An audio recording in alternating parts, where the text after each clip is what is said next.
Okay, here we go. Make sure it's going, and welcome to the program. Welcome to the program with one of my dearest friends and colleagues over the long period extending back into the past. That's Howard Bloom, the author of The God Problem, How a Godless Cosmos Creates, which is a major tour de force, one of my favorite books and so forth. And he's here now in the early January of 2015. Welcome to the new year. Welcome to the set again. Thanks, Harold. It's good to see you. So good to see you and everything like that. You've brought a couple books, one of which is this one. I hope you can get some look at this. Can you get in on this book from somewhere? Here, this is what we'll do. Yeah. Well, we'll wait a minute. Hold it up to Yeah, there you go. Yeah. There you go. Yeah, but that's not quite quick enough. Here, hold it up. Can you come in tight on it? That is actually our guest. That's Howard Bloom when he was at a younger. That's a funny thing. Look at that face. Look at that face. And what's it said? How I accidentally started the 60s. What's the top layer say? It says, "Wow, woo, wild, wonderful, Timothy Leary." That's a quote from Timothy Leary. You did it. And that's Howard Bloom. And then the other one, and we can talk about this, and then the other one we're probably going to talk some about. This is another book that he's published outside of the Muhammad Code, and that's by Howard Bloom. And we'll probably be talking some about Islam and so forth. And so those are two books that he's brought in. We've always had his other book, The God Problem, which is a major tour de force, if you ask me. And so it's so good to see you again. It's good to see you too. Now, I understand things are moving along and everything like that.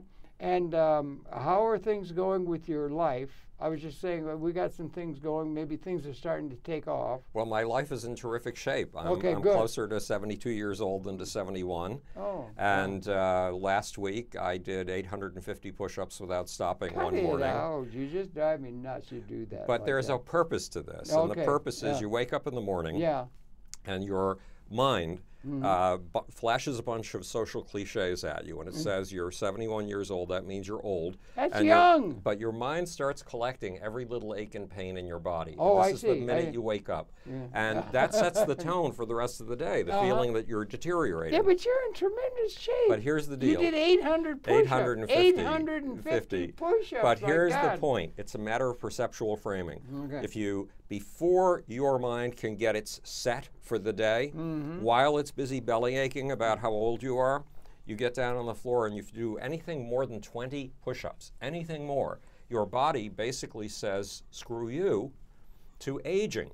And your body tells you, I'm not getting old. He used to do that to me when I was 20 years old. Yeah. I mean, I think you've always been in good physical shape and everything like that. Well, I walk about 5.5 miles a day. Boy, you're in great shape. That's good. Yeah. But you're still young, see. Well, but I'm about to be. I'm going to be 80 next month. Oh, amazing! So you don't know from old. I'm here to assure you, Howard Bloom. It's all downhill from where you is. Right. Now get that straight in your head. Well, we'll see. Because when I was a kid.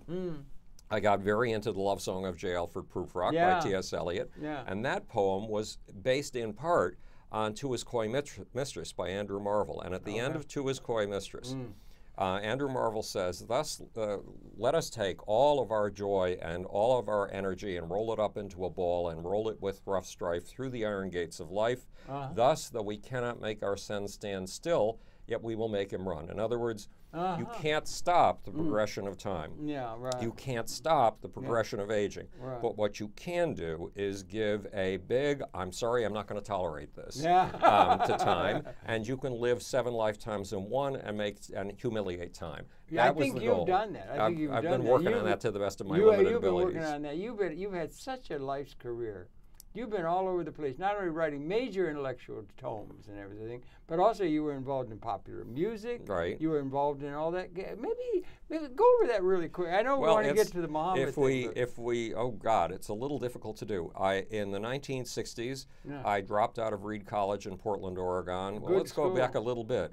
When I was 15 years old or 16 years old, the Unitarian Youth Group in Buffalo, New York. Yeah. I'm Jewish and an atheist, but the Unitarian Youth Group tapped me. Are you an atheist? Yeah, I'm an absolute atheist, stone cold atheist. Right. Okay. So they tapped me to run their social action committee, which was working on redlining, you know, the practice of banks not giving loans to black customers unless they were buying property within the ghetto. If they tried to get out of the ghetto, sorry, no mortgages.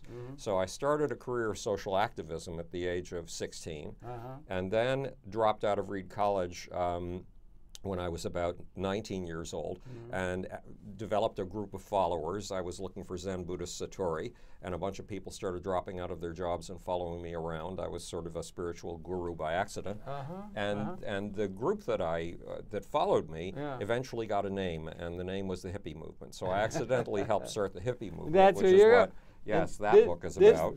This Sterling character, that's almost like, you had to have some hairdo to right. I mean, somebody, who does your hair? Well, nobody, it just grows. So that was then, and that's so funny. And when I got out of school, I had fellowships. I've spent my life in science. I got involved in science when I was 10 years old, in microbiology and theoretical physics. And I built my first Boolean algebra machine when I was 12. A Boolean algebra machine, a symbolic logic machine.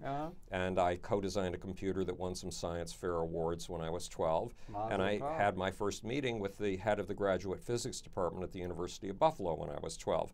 And 12. Then, and then when I was 16, where did you come up to his knee or up to his? He towered over me. Right. And then when I was 16, I worked at the world's largest cancer research facility and came up with a theory of the beginning, middle, and end of the universe that predicted dark energy, something that wouldn't be discovered until 1998. That's the big, it's the big bagel theory. You can find it on YouTube, and it's had about 794,000 hits or something like that. Yeah, that bagel thing has. Yeah, exactly. Right. We've done that on a number of occasions. Right. So there I was. Basically, science was my life, and here I'm off on a spiritual quest, and people are following me around. So that's how I accidentally started the 60s. And Timothy Leary says that it's a wow, woo, wild, aha experience filled with nonstop waves of hilarity, and he compares it to James Joyce, which was very kind of him. Else. Yeah, exactly. So, and then when I got out of school and had my 4 grad school fellowships in what's now called neuroscience, I realized I was not going to get anywhere near. What is that? 4 grad? It was 4 grad school fellowships. Well, you had 4 when I had that meeting when I was 12 with the head of the graduate physics department at the University of Buffalo, my hometown, he towered over me when we got out of an hour-long meeting, and he said to my mom, "You don't have to bother to say for grad school for him. He'll get fellowships in theoretical physics anywhere he wants in the United States." I'll be damned. You're how old? I was 12. Boy, oh boy, a prodigy. So, but from the age of 13, what I was really interested in was the forces of history. What I was really interested in was the mass passions that form history, that an Adolf Hitler works with, or Winston Churchill works with, or an FDR works with. And I realized I had my grad school fellowships in neuroscience and realized that if I went to grad school, there was no way in hell I would ever get anywhere near the kind of mass passions that make history. So I went into something. So you didn't go into the grad? No, you didn't take any of those I skipped it. They were all offered, but you refused them. Well, I had been kidnapped by the poet in residence at NYU, who had told me, he said, look, when everybody else leaves the classroom, you close the door, I want to talk to you. And he said, look, last year I asked you to be on the staff of the Literary magazine, and you never showed up. I hate literary magazines. And he said, this year I'm telling you, you are the editor of the Literary magazine. That's it. And you don't have a faculty. You don't have a faculty advisor. You don't have anything. It's just you. Now walk out that door.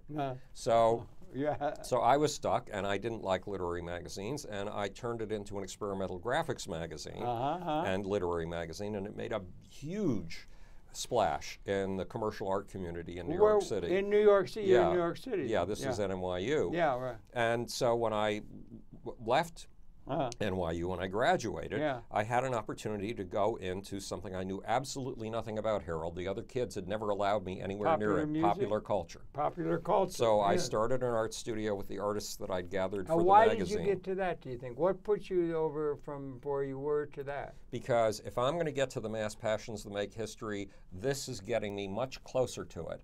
popular culture is much closer to it than neuroscience and giving college students paper and pencil tests. And what is it you're getting close to? The mass passions. Look, Adolf Hitler was a brilliant, brilliant artist at shaping the mass passions of humanity. He was a terrible artist, if you ask me, but as an orator. Well, I actually like his watercolors as much as I hate the man. Yeah, Really? I like his sense of composition. And then, to counter him, Winston Churchill had to be equally brilliant at shaping the passions. He could write like an angel. And he spoke in extraordinarily powerful ways. I still find some of the things that he said essential to my life. Absolutely essential. And FDR had to be equally great at sculpting the mass passions of America. And you were trying to find again the mass what was it? The mass passions that are the forces of history. The mass passions. Right, that are the forces of history. The forces of history. Yeah. Okay, not the leading edge intellectual leadership or something. No, except to the extent that reshapes the passions of history. Yeah. Karl Marx was a leading edge intellectual, right. and his ideas have all been proven wrong, but they've been proven right in one sense. They are brilliant chisels for these forces of history. They are brilliant conductors of the forces of history. Right. So those are the mysteries I wanted to understand. So I started an art studio with my artists in New York City. And I ended up on the cover of Art Direction magazine, and I designed all my own clothes, and I ended up contributing editor to an underground fashion magazine, and contributing editor to a magazine called Natural Lifestyles before that kind of thing was popular. Okay. And then I was plucked. Again, kidnapped. Is this when you got into music? Yeah, I'm about to get into music here. I didn't, I heard the music. My artists were playing it. You know, I'd listened to Rachmaninoff, Beethoven, Bartok, Stravinsky when I was a kid. I hadn't listened to popular music, but now my artists were listening to popular music. And then one day I was covering a parapsychology conference of all things for Natural Lifestyles. And somebody walked up to me, and I was writing it. I'd got up at 6 in the morning and wrote until about 8 o'clock, then headed off for the art studio, came home again, got a pot of coffee, and wrote until 11 o'clock at night to be contributing editor on these two magazines, because writing was something I felt was essential to my science. Einstein, when I was 12 years old, I was reading Einstein's two books on relativity. And in the introduction to one of those books, you know those experiences where it feels like an author is grabbing you by the lapels and has written something specifically for you? And Einstein said, schmuck. You want that? It wasn't a word he used, but that was the tone of it. You want to be a genius? It is not enough to come up with a theory only 7 men in the world can understand. To be a genius, you have to be able to come up with that theory and express it so clearly that anyone with a high school education and a reasonable degree of intelligence can understand it. That was very democratic. So Einstein had told me personally, sort of, well, it might have been, through the pages of a book. Well, through the pages of a book. He had told me meanderings of your subconscious. Yeah, and he had told me, you want to be a scientific thinker, you're going to have to be a great writer. So I was obsessed with writing. You are a great writer. Well, thank you. I worked very hard at it, and we can thank Uncle Albert Einstein for it. Easy? Oh, it's very hard. Some passages, passages go through. You've written prolifically. Yes, but some passages go through 150 rewrites. No. Yes, absolutely. How there aren't enough because you go back over it and over it and over it. But we'll talk about that more later because Couldn't you just get some editor to do that for you? No, not at all. Couldn't you get some algorithm? No. Can't you do something to get rid of that awful tension? No, it's a human thing. It's the essence of the creative process. To suffer, right? Necessary to suffer. Well, and it isn't suffering. Sometimes it's a joy. Well, sometimes it's an absolute joy. It's a joy going through editing the thing. Okay, maybe that's not just rationalization. No, it's not rationalization at all. No. It's a joy because here you are, you got a clumsy approach to the idea out the first time, although sometimes it goes brilliantly the first time. Yeah, sometimes the first draft you better not, you just don't change one comma. Right. Well, here's the story that explains that, when you read one of my books, it feels as if one person, am speaking to you in one voice. But in reality, you're hearing 150 of me. And it reminds me of a story. 150 Howard Bloom. Yeah, because I'm going over and over and over and over it. And enriching it. I'm putting more and more facts in. I'm getting the facts more and more concrete. I'm trying to make it delicious. I'm trying to make it irresistible. I'm trying to make it addictive. so that you just can't stop reading Maybe you're it. overreacting. Maybe you could just knock it out. Or what is it? 76 trombones. Yeah. 76 Howard Blues. But back to the story. Yeah. So I start this commercial art studio with my artists, Yeah. and I'm approached one day at a parapsychology conference, and I'm covering for one of the two magazines that I'm and a contributing editor to. Right. And somebody says, "Would you like to edit a magazine?" Well, I'm tired of getting up at 6 in the morning. I'm tired of working until 11:30 at night. And I figure if I edit a magazine, Wait I'll a minute, be 6:30 until 11:30 I've been getting up at night? at, You were working I've been those working, kind of yeah, schedules? because I contributed 170 articles to just one of those two magazines. Oh, you were really being prolific. I mean, you were really kicking it out. Yeah, and at the same time, I was running an art studio. Oh, outside of that. That What'd started. you do in your spare time? Yeah, right, exactly. So he said, "Would you like to edit a magazine?" And I figured, okay, then I don't have to get up at 6 in the morning. And I said yes, and I never even asked what the magazine was about. Well, now that's a little bit of a jump into But something. remember, in my the summer between my freshman and sophomore year at NYU, I'd gotten a job writing for the Boy Scouts of America and writing their stalking and tracking and camouflage and masturbation chapter for their Boy Scout handbook. Glad somebody did it. Yes, yeah, and writing a book called 10 Steps to Organize a Boy Scout Troop. And Harold, I'd been thrown out of the Boy Scouts for incompetence at Morse code when I was 11 years old. So I figured, if you love your audience, and if you want them, if they're stalking a bunny rabbit, if you want them to be able to get so close to the rabbit that the rabbit doesn't know they're there until they're touching noses, which was my goal, then you can write for anybody. Yeah. You just have to love the audience Get and as find close out who to they a rabbit are. where you're touching the nose and they don't even know you're there. Yes, that Okay, was the goal. That's pretty tricky stuff. Yes, that was the goal. Now, at any rate, so I didn't ask what the magazine was about, and it turned out to be a rock and roll magazine. Hey, yeah. So and you knew everything about rock and roll. I knew nothing about rock and roll. Well, that's good. So, a blank tablet. yes, right, Tabula exactly. rasa, yeah. So I increased the circulation of the magazine 211%. What was the magazine It's again? called Circus. Circus. Okay. It became the dominant monthly magazine in the rock industry. What year is it? This would have been 1973. 73. Right. Happening. Yeah. Okay. Right. Yeah. Right. So I more than doubled the circulation of the magazine, and I reinvented the magazine totally. And Chet Flippo, a founding editor at Rolling Stone, credited with me with inventing a new magazine genre, the heavy metal magazine. Heavy metal. Yeah. What does that mean, heavy metal? Heavy metal. It's hard to say because groups like Styx and REO Speedwagon used to be called heavy metal, and today they sound to us like the most melodic bands in the world. I think it means that you have a heavy bass line, have a certain kind of drum sound, a certain kind of vocal, and that your music is interpreted by adults as representing the sort of fuck you sign of angry young teenagers. Oh, well, that's angry a young common white. thing Yeah. It's been like that over many generations. Yeah, exactly. Right. In So, various forms. so yeah. then I founded the biggest PR firm in the music industry, and I worked with Michael Jackson, Prince, Bob Marley, Bette Midler, AC/DC, Aerosmith, Kiss, Queen, Billy Joel, Paul Simon, Billy Idol, Peter Gabriel, David Byrne, Run DMC, a whole bunch of people like that. Couldn't you get any big names? Unfortunately, I had a very hard time getting big names, right? So, but I had to build a lot of these people from scratch. You worked with them in what way? I mean, well, I worked them, with them. Yeah, we represented them for public relations. We did all of their media work.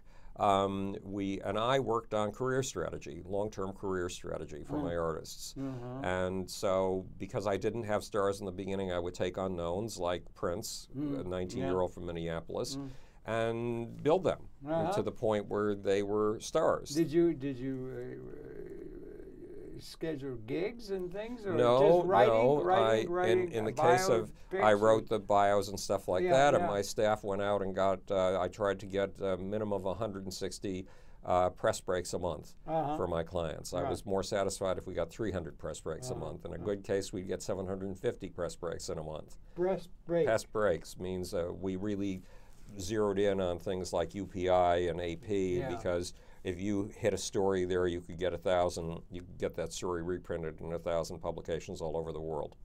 Okay, yeah, okay, you know the biz, yeah. Right, okay, yeah, exactly. Yeah, and right, then with people like John Mellencamp and Billy Good. Idol, Yeah. I worked on their touring strategy and worked very heavily on their touring strategy. Were you personally involved with them in a way that you came to know them, or would in a friend Michael's, be too strong a word? In or? Michael Jackson's case, I felt extremely close to him. Really? And yes, in REO Speedwagon's case, I felt extremely close. Prince, I was the only person that Prince let get near him for 3 years in a row. And it's based on trust? I don't know what it's based on. I think it's based on, maybe. no, I think it really was based on trust. I think you hit it the first time. Yeah. And I loved these people because I dedicated my life to them. Yeah. But I don't know if they loved me back. It's very hard to tell. Right, okay, yeah, right. So, and then in 1981, after I got the business up and running, and I'd spent, I knew nothing about business. I've been trained to be an intellectual prince. You autodidactically business. Yeah, everybody knew I would be a college professor from the time I was 10. I read 2 books a day from 10 books. Yeah, from the time I was 10 years old on. And now running a business. What size books? Does that be like big books, little books, all kinds of books? No, but I mean, there's some books that are only 4 pages. Oh, no. These were not War and Peace. No, these are the normal 250 to 300-page books. You read fast? I did when I was a kid. I can't read fast now. No? Oh, okay. Yeah, right. Because when you're a kid, I don't know, you don't have as many associative hooks. Yeah. And so you can zip through a book. And then when you're an adult, you have so many associations with each paragraph that you really read at a much slower pace because you're getting so much more out of what you're reading. Right. And so, but in 1981, I started to get back to my science. All right.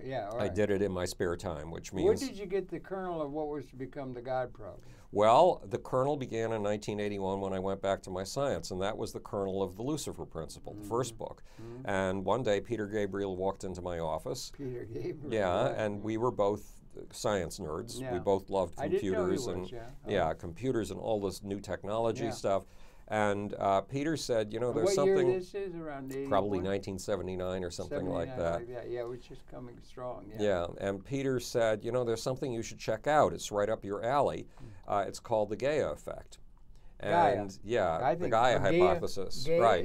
It's, I don't know. Oh, it's both. Gaia or Gaia okay. the Earth goddess is what Lovelock. it's named after. Right, exactly. Lovelock and Lynn Margulis. Yeah, Lynn Margulis. Yeah. Yeah, she was the best biologist I think One of the strongest biologists of the 20th century. Was the wife National of, Medal of Science Carl winner. Sagan. Yes, the wife of Carl Sagan. And the mother of Dorian. Do you know Dorian? Oh yes, we're about to get into that. So I looked into the Gaia effect. Now we didn't have Google in those days. No, it was a whole different proposition. There was a world before Google. Yes, there was, and it's surprising we could find anything. Girls, But I found an article in Natural History magazine about the Gaia hypothesis.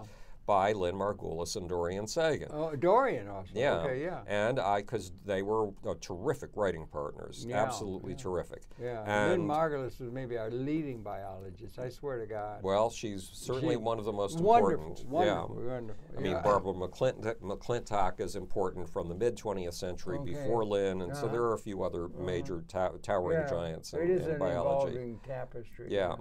But I read this article, and it talked about a mass die-off of bacteria that happened between 2 billion and 1 billion years ago.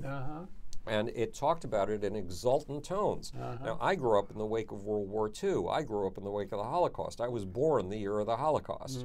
And it was drilled into us when we were kids that if you see a mass murder taking place and you don't work to stop it, you're an accomplice in the mass murder. So I could not take this exultant tone about a mass die-off, even if it was bacteria. I just couldn't take it. How old were you when you got this perception? I mean, well, that was 19. How old were you? I was 1979, so I would have been 36 or 46 you're years a grown old. Man, Something it could like have been that. an adolescent thing. Yeah, but okay, And you couldn't intellectually understand. I mean, well, I understood works, it, but it didn't. I didn't. The moral implications of this tone of exaltation were horrific to me. How did you handle the 65 million years ago with the dinosaurs? Oh, well, we'll get into that another time. But the real trick is that was kind of sentimental. Well, because they had focused on everything as positive, I wanted to show the dark side of nature. So I came up with the title The Lucifer Principle. That was 1979. Oh, is that where it came from? Yes, okay, exactly. Okay, yeah, okay. As opposed to the Gaia hypothesis. Right. And I started working seriously on it in 1981. In 1986, I started to write the book. I had a lot of encouragement from people in the rock and roll community who thought there was a terrific book here. You still had those connections, yeah. Oh, I was still heading the biggest PR firm in the music industry. I was literally, by what measurement? Well, we had the biggest staff, possibly in the history of the music industry. How many? The biggest PR staff. It's only 15 people, which That's is very small. Yeah. But yeah, for PR in the music industry, that was a lot of people. Okay. And also, when Billboard magazine came out with its guide to music publicity, it had a full 20 pages of interview with me on something I call perceptual engineering. A 20-page interview? It had a 20-page interview on perceptual engiring, on this technique that I had. 20 pages? Yes, exactly. And this was the basic textbook on music publicity. So I could see we flabbergasted. Was it stream of consciousness on your part? Did Oh, you just say talk, I was explaining to them what perceptual engineering is all about and how you do it. It wasn't a monologue? Well, you could have. You open your mouth and words come out like Iguazu and Well, Niagara it was Jim combined. Pettigrew, the author, and Jim Pettigrew had asked a series of questions as in a normal interview, and I didn't expect it to come out as just this 20-page long quote, but that's what it came out as. 20-page long quote. Right. That could be a movie title. But the important thing was that I was not only explaining how to do perceptual engineering, but I was explaining a basic to me, and that basic is you use perceptual engineering to find a truth and then show other people a truth that they do not see. You do not use it to snow people. You do not use it to mislead people. There's a lot of that going on. Yeah, it can be used like a hammer. A hammer can be used to kill, or a hammer can be used to build a house. So it's a tool, and it's up to you to have the ethics and morality to use it. At any rate, by 1986, I had written half or a third of the Lucifer Principle, and I had satisfied all of my intellectual questions. I had answered them to the best of my ability in the rock and roll field, and now, because I was in there to understand the forces of history, I'd gotten it. Now I wanted to go back to my science, and I wanted to just work on my books and go touring all over the country and do every morning talk radio show and every morning television show and every newspaper to promote my books. But when you are a legend in your field, it is not very easy to get out. And then 2 years later, in 1988, I came down with a hideous illness with no name. Oh, that's when you had that terrible 15 years? Right, for 15 years. I was stuck in a bedroom, and for 5 years I was too weak to talk and too weak to have another person in the room with me. How did that happen? I don't know. How do you understand it, as having happened and experienced it? Well... What did the medicals say? They didn't have a clue. I did a lot of research, and I discovered this phrase, chronic... 15 years. Right. I discovered a phrase, chronic fatigue syndrome. Some of which you were comatose almost. No, not comatose. My mind was always working. Okay. But the worst days were days when I eventually learned to have two computers set up next to the bed and to work laying down in bed and not try to get up. Yeah. And I had them controlled with one monitor, and I had a keyboard that was on a foam bolster so that it could be tilted toward me so I could lay there flat and still see the keyboard. Wow.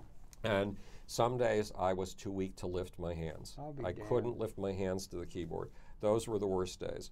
But most of the time I was able to at least exist online. You know, online was brand new. The internet was brand new. I had been on the internet. What year is that? 1988. 88, yeah. Right. Well, okay. So I had been on the internet since 1983. When I got up on email, there were so few people on email that Peter Gabriel immediately saw me and came over in the darkness of cyberspace to say hello. It was a small group then. It was a very small group. Those were the days, then, right. But fortunately, the web was there, and so during those 15 years of house arrest, I wrote my first 3 books. And well, those were The Lucifer Principle, A Scientific Expedition into the Forces of History. You wrote the book in that condition? I wrote the last half of the book in that physical condition, right. Wow. And then Global Brain, The Evolution of Mass Mind from the Big Bang to the 21st Century, the book that the Office of the Secretary of Defense threw a forum on and brought in people from the State Department, the Energy Department, DARPA, IBM, and MIT. That's Global Brain. And then I wrote I started to work on, no, I did write The Genius of the Beast, a radical revision of capitalism. Oh, I'm not familiar with it. Okay, you must read that. Yeah, it's okay. a very important book. Okay, yeah, go ahead. Yeah, go ahead. That I didn't know, yeah. So I wrote those Radical three reform while I capitalism. was still in bed. Yeah. And I founded 2 international scientific groups. One group was the Group Selection Squad. That's why you were bedridden. That's while I was bedridden. What do you do when you're in full tilt boogie? I'm with you. Have you ever gotten an understanding of what the hell happened? Yes, I think I understand it a little. Beat a dead. First of all, I was working under high stress. I knew, I had this intuition back in the 1970s. Do you think it was physical or mental? Physical. Entirely physical. It was a physical thing? Entirely it wasn't physical. A mental state. No, okay, not at all. Just to get that out of the way. And people who have chronic fatigue syndrome get violently angry when people accuse them of having an illness that's all in their head. They really get upset about that because they can't. They know it's physical, and to not be acknowledged for that is painful. Right. Sorry I brought it up, but it just came out. And it does come up. There are roughly half the doctors in America believe that it's all in our heads. We wouldn't mind putting them in a concentration camp and sending them to the ovens. I mean, we get very upset about this kind of thing. So we would never do such a thing. No, but still, of course not. but in fantasy, it's a nice idea. I understand. So I founded the 2 international scientific groups, and then in 2003 I finally managed to get out of bed and walk again and be able to go outdoors. And since then I've been flown to Moscow, Amsterdam, Paris, Kuala Lumpur, Seoul, Korea. To speak, to lecture. Oh, to speak and lecture. Yeah, right. You do get around. You get in the media a lot. Yeah. You're very busy. Yeah. A very busy bee. Well, now tonight I have to run the weekly meeting of the Space Development Steering Committee, which is a group that Buzz Aldrin kidnapped me into founding in 2007 or 2008. What do you do in your spare time? Well, I've always liked to work all my waking hours, and then when I'm sleeping, I have science podcasts and the New York Times running. So sleep time is when I catch up on a whole bunch of stuff. So I'm working 24 hours a day. I'm information intaking 24 hours a day. Yeah, you're really a dynamo, right? It really just incredible. That's incredible how you can do that. I don't know how you can do that all, but it's great. You can do that. And then the God problem. Well, the God problem. That's a major tour de force. The God problem came about because there's a giant question that I feel science is not confronting, and that is, how does a godless cosmos create? Well, that's a premise that a lot of people would take exception for at the outset. Right, and how so? Because they would have a perception about the God. The whole thing was created by a God or creator force. Well, and you know me, I'm a stone-cold atheist. Well, yeah, but you don't think atheism is too absolutist? Not at all. You I don't. love being an atheist. We could talk about it. Yeah, that's true. And from a scientific point of view, the perspective of atheism is extremely important because the perspective of atheism is very important because as opposed to agnostic. As opposed to agnostic or allowing any room for a God. Because if there is no God, then how in the world did we go from nothing to a Big Bang? How did the Big Bang go? How did the Big Bang precipitate as a giant whooshing sheet of space and time, space, time, and speed? Where the hell did they come from? They're very bizarre qualities. And then within the first 10 to the minus 30 seconds of the tiniest sliver of a second of the cosmos existence, how did space, time, and speed precipitate in the very first thing? Well, those questions to be asked or something like that, and to be seen in sort of synergistic terms as a behavior system. There's something resonating more than the sum of the parts, and we're evolving out of a dark history of ignorance in a certain sense, and we're maybe coming into a new relationship to it that isn't to be found in any of the absolutist doctrines that have been laid down by which the human society is organized. Well, it's something that's resonatingly more than the sum of a maximally engaged system. Yes, absolutely. And so that rules out, in my way of thinking, that rules out any absolutist thing that has because that's the problem. To sum it up, because I'm just rambling. But you and I discussed synergy many times. Yeah, right. You're 100 trillion cells. But that's a human organism. Yeah. But that 100 trillion cells has an emergent identity. It has an identity called Harold Channer. And that identity, as strange and mysterious as it is, that comes from the interaction of 100 trillion cells, is as solid and important a fact of life as the existence of the cells themselves. In fact, in some ways... Yeah, well, it would be related then to 7 billion fellow human beings. Or to 9 billion, or is there going to be 10 billion by 2050? We don't quite know because our sense of how demographics or a work liberated is a little humanity off. rather than one that is ensconced within an outdated system that's being transformed. The evolutionary process creates a new something qualitative. Well, that brings us back to the God problem. Okay, the God good. problem. You know, we run across this word, emergent, or phrase, emergent properties, which is what comes out of a synergistic system. It's the larger whole that comes, it's the Harold Channer that comes out of the 100 trillion cells. And I wanted to know where this concept of emergent properties had come from. Well, it turns out that in 1837, two guys, John Stuart Mill and a guy named George Henry Lewes, were sitting around a living room. John Stuart Mill was out of sight. Well, the Stanford Encyclopedia of Philosophy calls him the most important philosopher of the 19th century. Is that right? Yeah. Yes. There were a lot of important people around there. So these two guys are sitting around in a living room, and they're thinking about experiments that by then are 50 years old. Priestley and a bunch of others who'd extracted oxygen and hydrogen from the atmosphere. Right. And had discovered that you put oxygen in a bell jar over here and put a mouse in it, and all of a sudden the mouse grows peppy, and if you keep the mouse in there, he outlives his brothers and his sisters. But on the other hand, if you put the mouse into the hydrogen, you got a dead mouse. And then Priestley discovered that if you put, somebody discovered that if you put the hydrogen and oxygen together, let's do a little Aristotelian thinking here. And because this will give you the history of how we got our current ways of thought from Aristotle, many of them. You think so? Okay, oh, yeah. Well, if you want to say that, go ahead. Yeah, and ahead. You'll see it in the book. Well, you've seen it in the book. So Aristotle came up with this bright idea. If you reduce things to their smallest parts, to what he called their elements, you can discover the laws of those elements. And once you understand, he called those are where we get our phrase elementary laws, from this idea of breaking things down to their smallest parts and then finding laws. Now the idea that... Well, we used to have a thing with Mendeleev, and they had the what was it, 92 elements? Right. And I've noticed the other day that there's now 123 elements. Where the hell did they come from? Well, that's emergent properties. Yes, that's emergent properties. So that's the new coming. Right. There's things new emerging. Right, but back to Aristotle and John Stuart Mill. You want to go back to Pericles. So Aristotle said, it's a weird idea. Wait a minute, how you got Aristotle and John Stuart Mill? You'll see. Okay.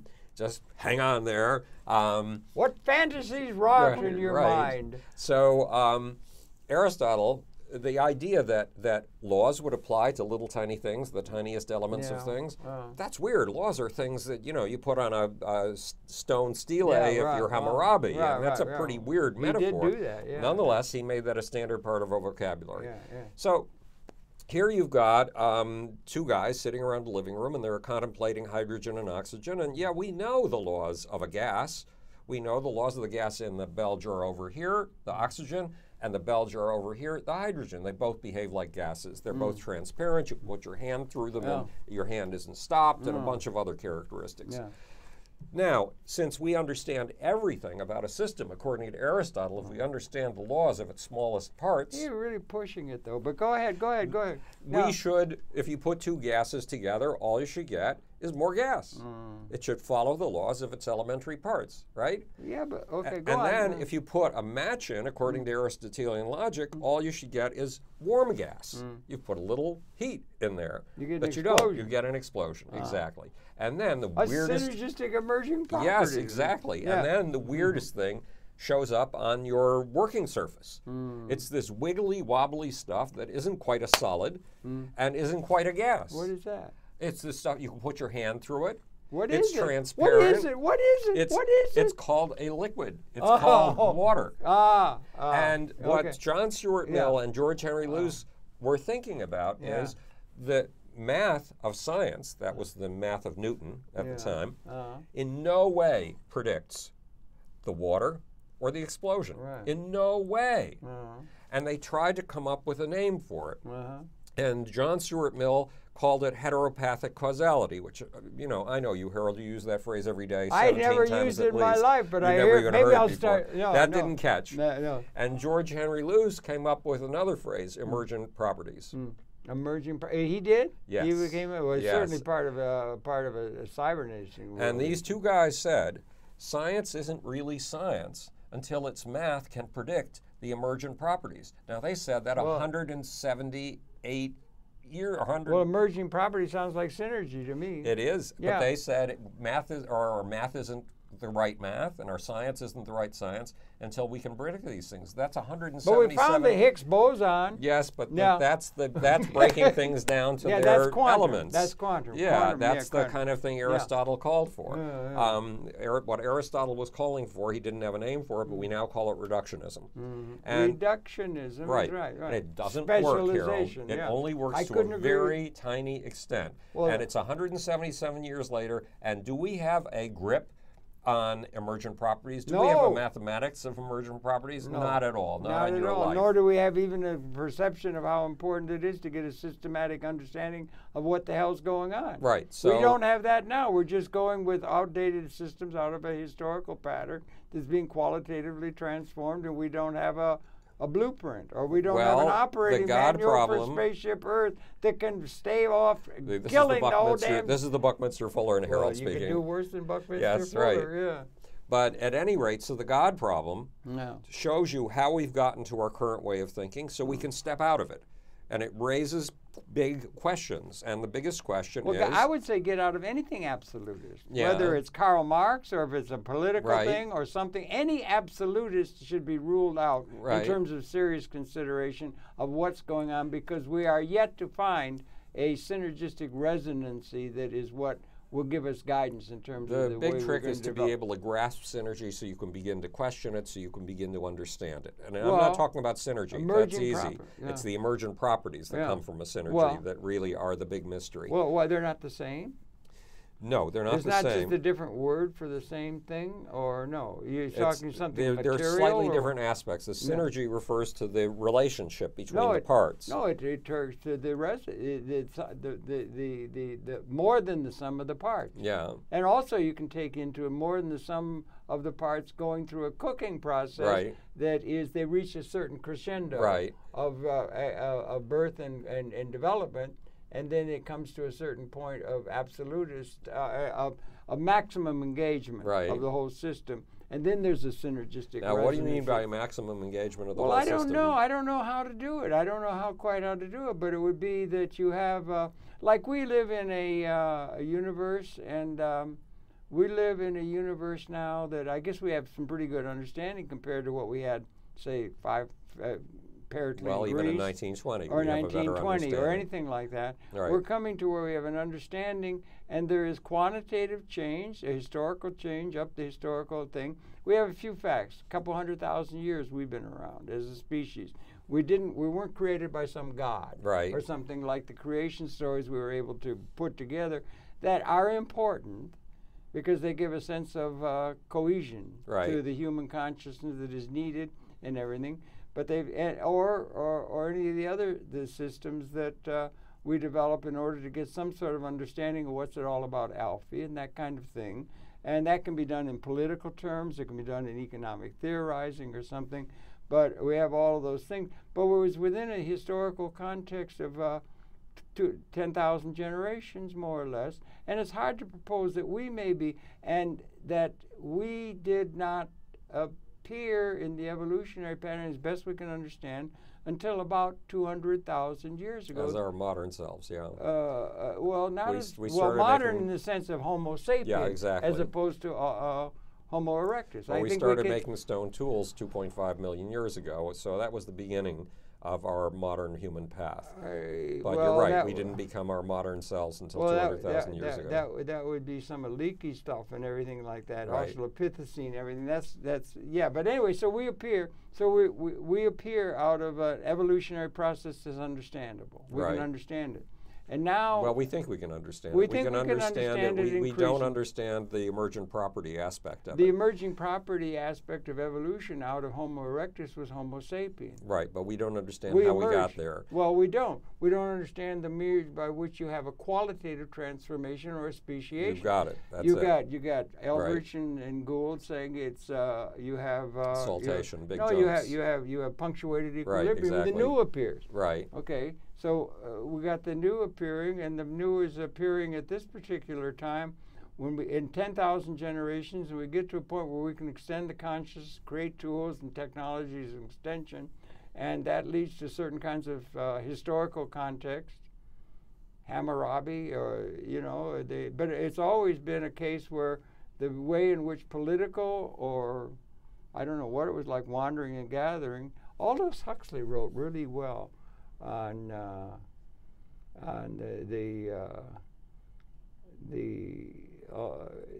logic of pair bonding in the early stages of wandering and gathering. Yeah. You know, but what it was like before that we don't know well. But then as soon as they got the technology to build a way in which you had civilization, you had food supply, you get civilization, means city dwelling, you had a political class that took charge. Right. And had a few people running everything, and everybody else was were like serfs or slaves in the system that were done and supported by military power and soldiers, and then creation stories, PR campaigns from that our system's better than theirs and all of that.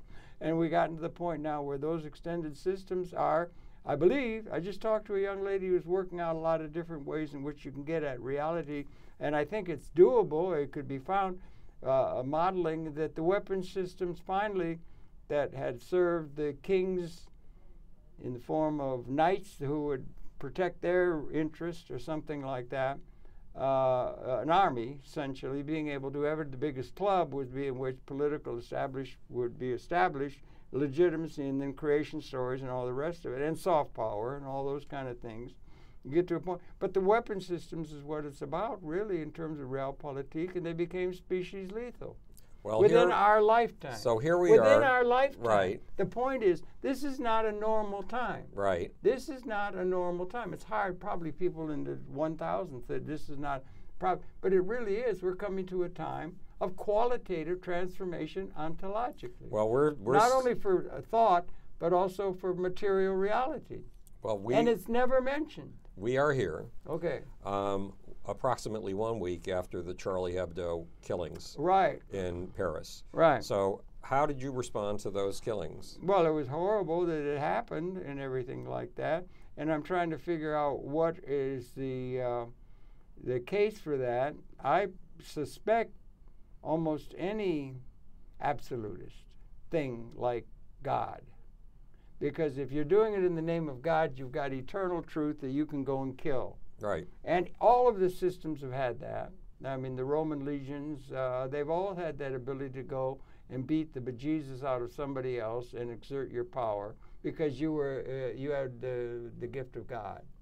That you've got the word of God, the absolute. That's very upsetting, and that has been the case throughout all of history, seems to me. So the people who are reacting to the political context in which the West has emerged as a particularly advanced system, where throughout most all of history an advanced system is able to prevail over one that is not as advanced. Right. It creates havoc with the traditional systems that people have had a sense of identity in terms of, and it's called conquest.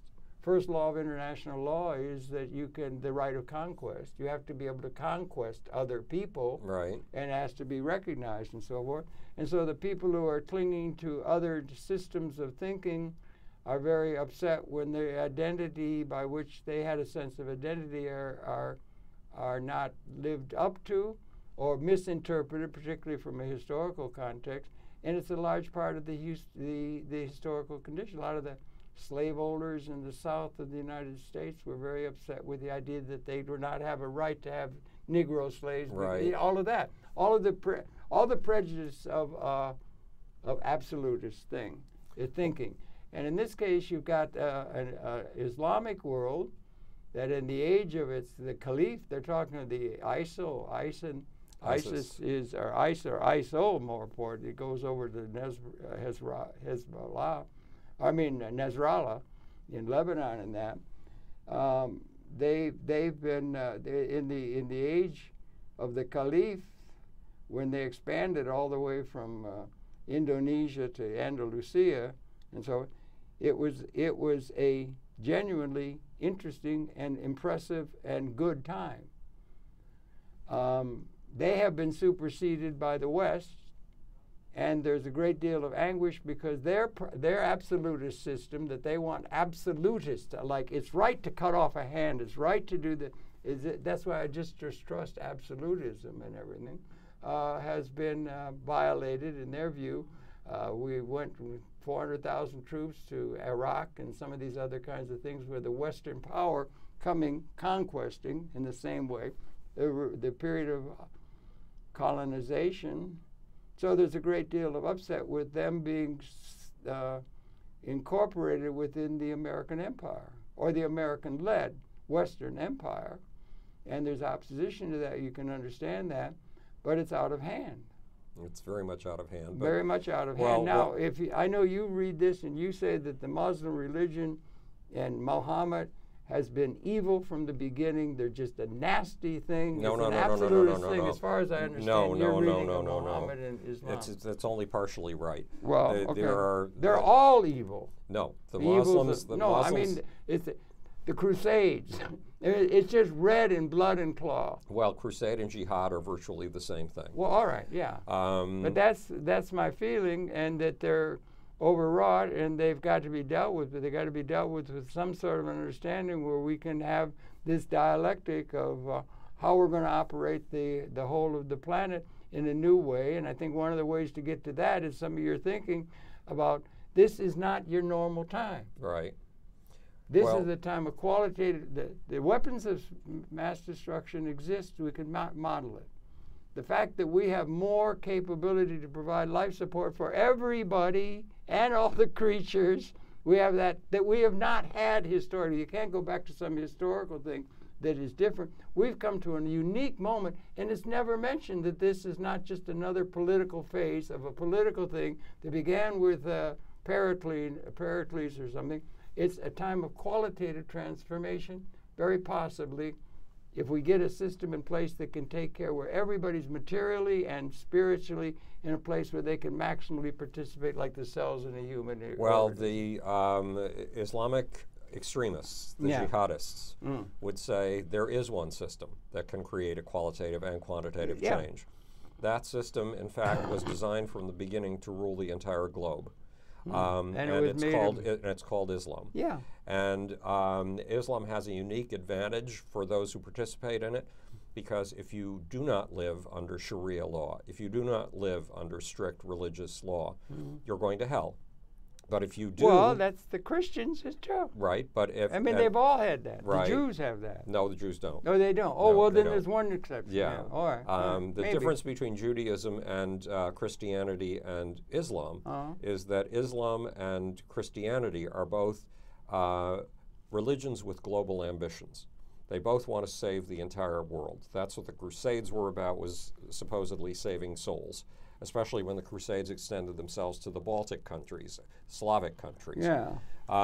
They were doing it to save souls. Wow. And extremist Islam, jihadist Islam, wants to save souls. It wants to liberate all of humanity to live under the only true and just set of laws that has ever existed. So do the neocons. Yeah, the laws. So do the neocons. Not to the same extent.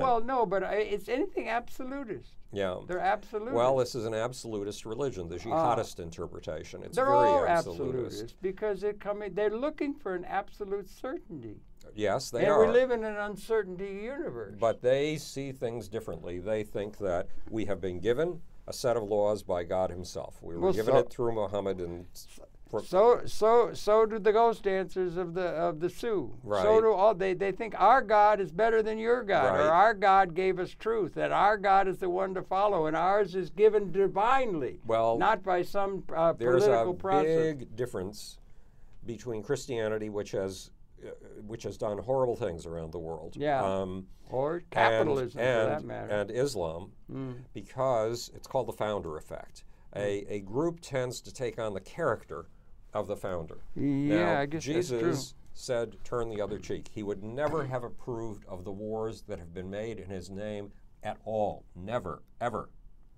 Well, most of our spiritual leaders have had that kind of an inclination and been ignored by the political leaders du jour. Right, but we Who have that the power. We have that built into the Christian DNA and Western DNA. Muslim, Buddhist, you know. But the big difference is the founder of Islam, Muhammad. He commanded 65 military campaigns. He personally led 27 of them. He conquered 317 square miles of territory a day, according to the Universal Sunnah Foundation in Pakistan. Like Alexander. He was a killer. So was Alexander. He was a killer. Oh, absolutely. How did Alexander get to be great? He got to be great by killing people. Yeah, right. Which is pretty disastrous. Most of political leadership has. Right. And they're undergirded by that. And they do it with the name of God is on our side. Well, everybody says God is on their side, except. Well, here's another important fact. In 628 A.D., God, according to Muhammad, sat Muhammad down, and unrolled the scroll of the earth to Muhammad. This is an interpretation over many hundreds This is of in years. the Hadith, and it's in Ibn Ashaq and Al-Tabari. Okay. It's in the Muslim sources. So if you are a jihadist, you know this is a fact. Yeah. And God said, all that is to the east shall be yours, and all that is to the west shall be yours. Is that the time of the Caliph? No, this is 628. This is way back. when Muhammad was around. Yeah. And he said the entire earth shall be yours to Muhammad. And Muhammad was a man of action. He didn't just sit around pondering this. He immediately wrote letters to the 6 greatest emperors of the world of his day, the emperors who controlled all of the world that he knew of his day. And these were invitations to Islam. And they basically, they had an implied message. If you don't become Islamic, and if you don't make your entire people, the entire people of your empire, Islamic, then I'll be forced to use other means. Well, within the next, that was ridiculous. Muhammad came from a group of people so obscure. I think I've told you this story before, that when Chosroes, the emperor of Persia, got his copy of this invitation, he turned to his advisors and said, who is this man, and where does he come from? And they said, Your Majesty, he comes from a people that are like desert fleas. They herd sheep and camels. They don't even have a name. You'll never hear from them again. Well, within the next 15 years, not only did Chosroes hear from them again, the entire Persian Empire fell to Islam. An impossibility for a little flea-weight tribe to push over one of the major superpowers of the day. Yeah, there's all these damned problems in the human condition, one of which is the tyranny of time. Right. And we just got started on talking about the Muhammad Code. Right. And we talked all this other stuff. Right. Because you're too damned interesting. And we're coming up against the clock. We've come to the end of time. Oh my God! Program. So we're not going to get to tell you the stories behind the Charlie Hebdo. You got 1 minute. Why don't you do it now? We're going to say very quickly. It's Howard Bloom, major intellectual. The graphics will come up at the end of it. You'll be in touch with this guy. Now, you've got 1 minute to talk us out. Muhammad could not stand humor. He could not stand satire. When he and his troops marched into Mecca, having conquered the town, 2 slave girls, 2 singing girls, Bring up the sang graphics, a song that he interpreted as satirical, satire of him. He ordered those 2 girls to be killed. The 2 girls ran for their lives, and his warriors on their war horses went after them on the war horses, trampled them to death, and then, just to make sure that he made his point, no satire against me, Muhammad killed the owner of the 2 slave girls. Wow. So the example that came, the Charlie Hebdo incident came directly from the example left by Muhammad. Jesus did not leave an example like that. His example was the opposite. You heard it here on public access. You would not hear that anywhere else in the media. Thank you, Howard, for bringing that little gem to us. Your pleasure has the perception of a giant of a man. Howard Bloom, one of my favorite people in this whole universe. So good to see you doing well. Please tune in. We'll be coming back again tomorrow. Thank you very much. We'll be coming back again tomorrow. Thanks, Howard. Always good to talk. You're terrific. Yeah. All right. Good night. We'll see you next week.